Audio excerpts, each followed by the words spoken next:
நிறைய women police பாக்குறோம். ஆனா உங்கள எத்தனை பேர் தெரியும் இந்தியாலே ஃபர்ஸ்ட் டைம் போலீஸ்க்கு வந்து விமன் போலீஸ் இருக்கணும் அப்படி இந்தியாலே ஃபர்ஸ்ட் இன்ட்ரோடியூஸ் பண்ணது நம்முடைய தமிழ்நாடு, அறிமுகப்படுத்தியவர் டாக்டர் கலைஞர் அவர்கள். அதே மாதிரி ஆண்களுக்கு நிகரா பெண்களுக்கு வேலை கிடைக்கணும், குறிப்பா பள்ளிக்கூட ஆசிரியர் பணிகள்ல பெண்களை அதிகம் பணி நியமனம் செய்தவர் டாக்டர் கலைஞர் அவர்கள். அது தொடக்கப்பள்ளி ஆசிரியர்கள் முழுவதுமாகவே பெண்கள் தான் இருக்கணும் அப்படின்ற சட்டத்தை கொண்டு வந்து அதை செயல்படுத்தியவர் டாக்டர் கலைஞர் அவர்கள். இன்னைக்கு கிராமப்புற பொருளாதாரத்துடைய முதுகெலும்பா இருக்கக்கூடிய மகளிர் சுய குழுக்களை உருவாக்குறவரும் டாக்டர் கலைஞர் அவர்கள் தான். பெண் சிசு கொலைங்கிற கொடுமை இன்னைக்கு சுத்தமா ஒழிக்கப்பட்டிருக்கு.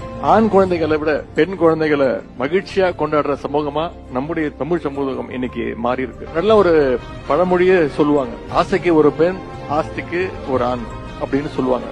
அது செல்லமா வளர்க்கறதுக்கு பெண் குழந்தையும் தன்னுடைய சொத்தெல்லாம் எழுதி வைக்கிறதுக்கு ஆண் குழந்தை அப்படின்ற ஒரு பழமொழி இருந்துச்சு. முத்தமிழர் கலைஞர் அவர்கள் தான் கிட்டத்தட்ட 25 வருஷத்துக்கு முன்னாடியே இந்தியாவிலேயே முதன் முறையா ஒரு சட்டம் போட்டாரு. அது என்னன்னா, குடும்ப சொத்துல பெண்களுக்கு சம உரிமை உண்டு அப்படின்னு சட்டம் போட்டார். இன்னைக்கு அந்த பழமொழி பழைய மொழியாகி தமிழ்நாட்டில் காண போயிருக்கு. இந்த மாற்றத்திற்கு முதல்ல அடித்தளமிட்டவர் தந்தை பெரியார் அவர்கள். அதை செயல்படுத்தி காட்டியவர் பேரறிஞர் அண்ணா அவர்கள். அதை தொடர்ந்து செய்தவர் டாக்டர் கலைஞர் அவர்கள்.